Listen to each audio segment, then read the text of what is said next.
이 시간 함께 보실 말씀은 시편 16편 11절 한 절 말씀입니다. 시편 16편 11절 한 절 말씀.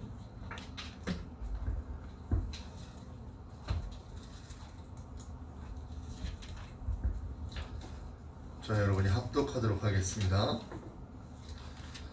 구약 제가 가진 성경 812쪽 시편 16편 11절 말씀입니다. 합독합니다. 시작. 주께서 생명의 길을 내게 보이시리니 주의 앞에는 충만한 기쁨이 있고 주의 오른쪽에는 영원한 즐거움이 있나이다. 아멘. 할렐루야. 정말 반갑습니다. 많이 추워졌죠? 네. 세 번째 날입니다. 허락하신 하나님께 감사를 드립니다. 조금씩 힘겨워지는 시점일 겁니다. 힘을 내시기 바랍니다. 날이면 날마다 하는 특세가 아니니까 우리 1년에 열흘쯤은 하나님께 즐겁게 기꺼이 한번 드려봅시다. 네. 내 평생의 기쁨이라는 주제로 첫날은 하나님께서 우리의 기쁨을 원하신다, 이런 말씀드립니다. 어제는 본질적으로 다른 우리 그리스도인들의 기쁨에 대해서 함께 나누었습니다. 오늘부터는 그 기쁨이라는 주제를 가지고 우리의 삶 속으로 한 걸음 더 들어가 보도록 하겠습니다.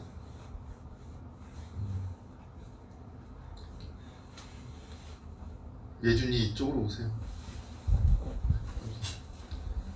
이렇게 왔으니까 스포트라이트를 받으세요.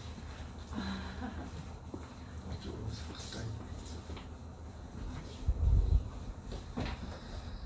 자, 우리의 삶 속으로 들어가는 기쁨, 그 첫 시간으로 오늘 예배의 기쁨입니다. 제목도 예배의 기쁨.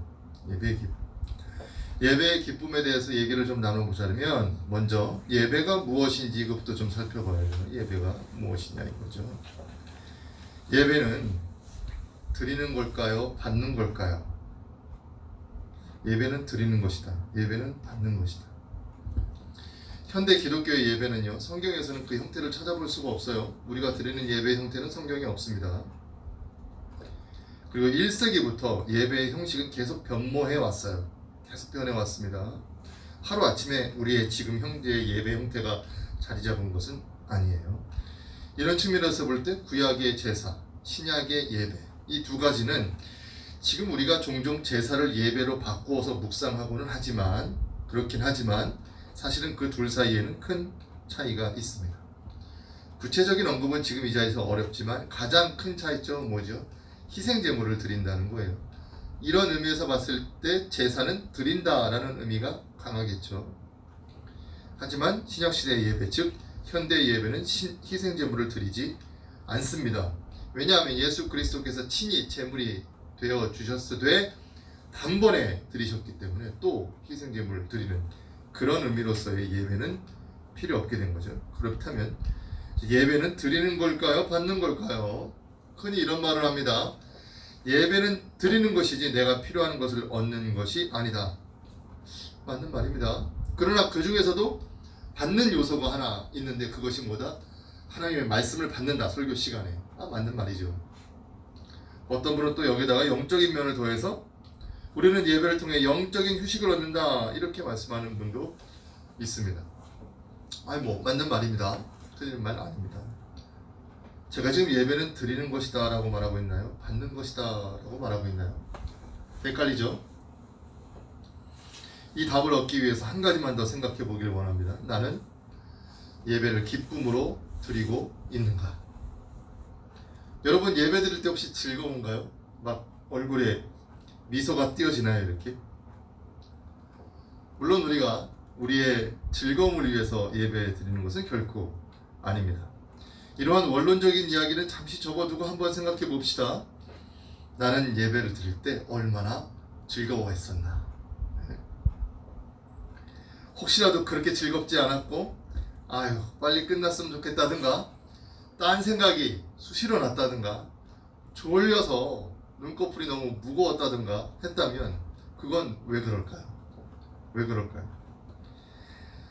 100% 다 들어맞는 건 아니겠지만 크게 세 가지로 나의 지루했던 예배에 대해서 진단을 해볼 수 있습니다. 그것은 그동안에 드리는 예배가 드리는 것에 지나치게 집중이 되어 있었기 때문입니다. 드린다. 사람은 원래 받을 때 즐거워요? 드릴 때 즐거워요? 줄 때 즐거워요? 받을 때 즐겁습니다. 그러니까 어제도 잠깐 말했지만 사람이 아니라 주는 것이 받는 것보다 복되다. 기억나죠? 사도행전 20장 35절 말씀. 사람들이 얼마나 받는 걸 좋아하면 사고의 전환을 요구하신 겁니다. 주는 게 더 복된 거다라고. 이렇게 이러한 점에서 잠시 후에 다시 말씀드리겠지만 예배를 드린다라는 개념으로부터의 사고의 전환이 좀 필요해요. 자, 나의 예배가 그동안 이렇게 지루했었나? 또 하나는 예배는 곧 설교다라는 인식이 은연중에 너무 강하기 때문입니다. 물론 설교가 갖는 중요성 매우 크죠. 그러나 설교는 예배의 여러 가지 요소 중에 하나일 뿐입니다. 설교가 곧 예배고 예배가 곧 설교가 아니라는 것입니다.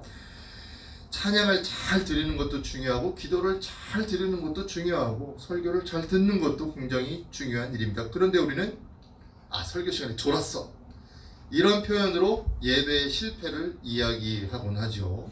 생각해 보세요. 찬양을 내가 제대로 드리지 못했어. 내가 기도를 제대로 드리지 못했어. 이런 말로 예배의 실패를 이야기하고 생각하는 경우는 거의 없다는 거죠. 이것이 왜 중요한지 잠시 후에 다시 말씀드리겠습니다. 마지막으로 나의 예배는 왜 지루했나?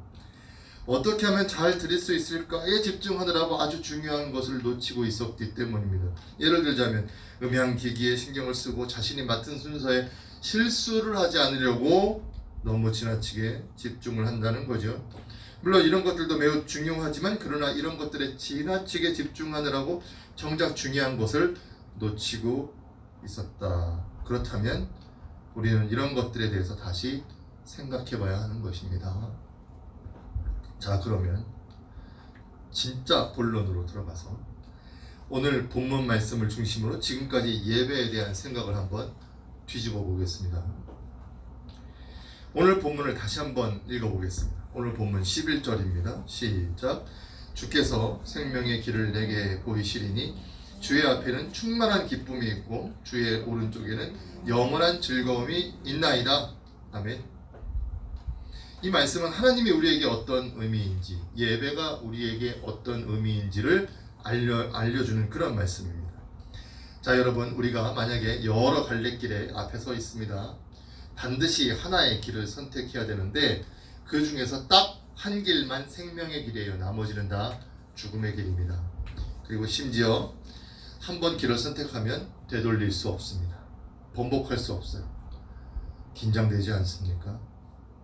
저 생명의 길 외에는 다 죽음밖에 없어요. 암담하죠. 그런데 이때 하나님께서 생명의 길이 어느 쪽인지 알려주시는 겁니다. 얼마나 기쁩니까? 기뻐야 합니다. 우리 하나님께서 길 저편에서 생명의 길이 이쪽이다 하고 손짓하며 나를 부르시는 거예요. 그래서 그 손짓을 따라서 막 달려가 봤더니 우리 주님 앞에, 하나님 앞에 영원한 기쁨이 있고 충만한 기쁨이 있다는 말씀이에요. 21절의 말씀은 얼마나 기쁩니까? 이게 예배입니다.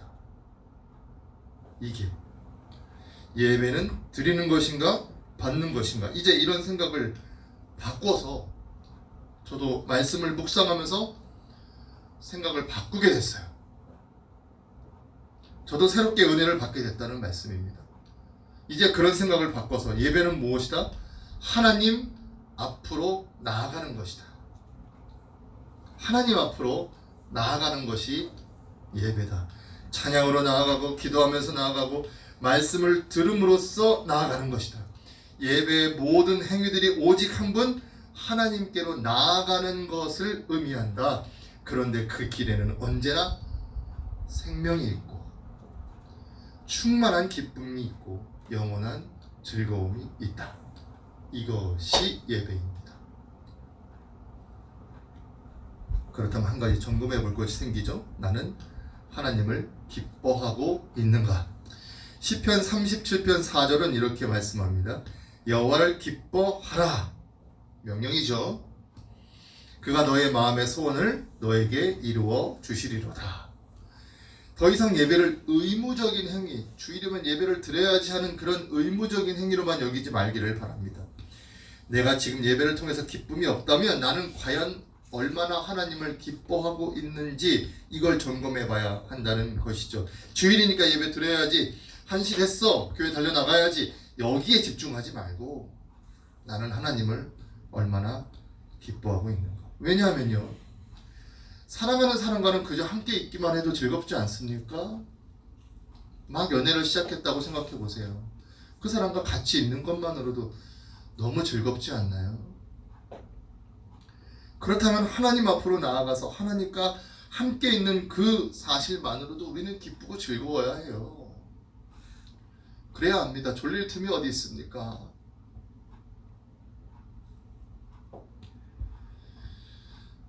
어제는 여기에서 조금 더 나아가서 하나님께서 기뻐하시는 그 일을 우리가 해야 한다. 이것이 하나님을 기뻐하는 것이다. 이런 말씀 드렸습니다. 기억나시죠? 여러분, 하나님을 기뻐하고 있습니까? 오늘 본문 바로 앞절 8절과 9절입니다. 여러분 성경 펴 있으니까 8절과 9절 한번 함께 읽어보도록 하겠습니다. 시작. 내가 여호와를 항상 내 앞에 모시며 그가 나의 오른쪽에 계심으로 내가 흔들리지 아니하리로다. 이러므로 나의 마음이 기쁘고 나의 영도 즐거워하며 내 육체도 안전히 살리니. 아멘. 여러분, 이러므로 원인에 대한 결과입니다. 우리가 왜 기쁘고 즐거운가요? 성경이 우리에게 분명히 말씀합니다.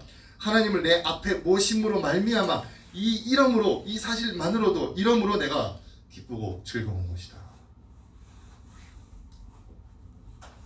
여러분, 예배는 드리는 것, 받는 것 그런 거 아니고요.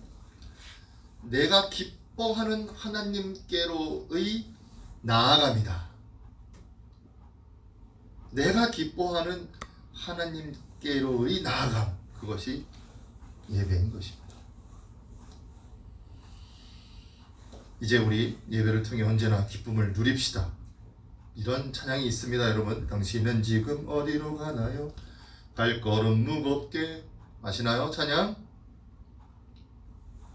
다른 길로 가면 우리 발걸음이 무거울 수밖에 없죠. 왜요? 하나님 앞에 기쁨이 있고 하나님 앞에 즐거움과 생명이 있는데 다른 길로 가는 발걸음 무거울 수밖에 없죠. 그래야 당연한 거죠.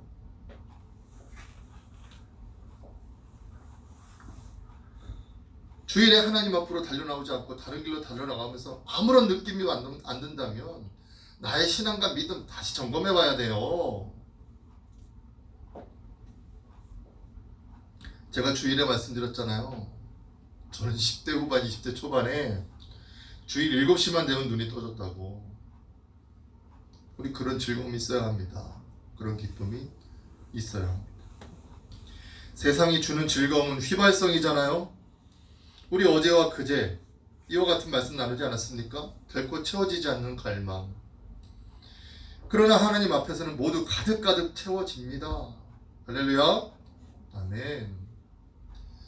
존 파이퍼 목사는 최고의 기쁨을 맛보라는 이 책에서 아주 멋진 예를 들어줍니다. 어떤 남편이 자기 아내에게 이렇게 이야기합니다. 여보, 나는 당신에게서 큰 기쁨을 느껴. 당신 음식 솜씨는 아주 최고거든. 누군가가, 여러분 이 말에 오류가 있다는 건 느끼시나요? 누군가가 여러분 사랑한다고 하는 사람이 이런 식으로 여러분에게 말을 한다면 당장 헤어지십시오. 이것은 음식 솜씨가 기쁘다는 것이지 나를 기뻐한다는 것이 아니에요.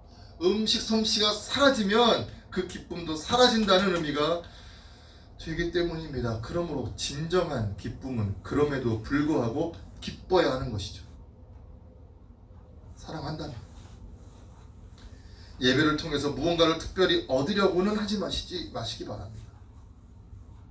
내가 무언가를 특별히 얻고자 했는데 만약 그것을 얻지 못한다면 그와 동시에 기쁨도 사라집니다.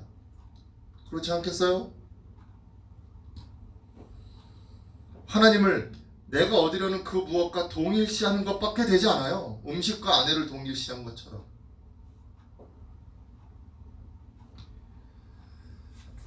내가 얻고자 하는 그 무엇이 있든 없든 주시든 안 주시든 하나님 그분 한 분만으로 내가 그 하나님 앞으로 나아간다는 그 사실만으로 기뻐하시기 바랍니다.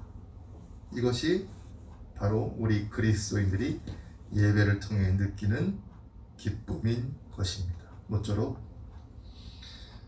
여러분 앞으로의 예배가 하나님 앞으로 나아감의 기쁨, 하나님 앞으로 나아감의 기쁨이 충만한 그러한 예배가 되어서 내 평생의 기쁨을 누리시는 그런 저와 여러분 다 되시기를 간절히 소원합니다.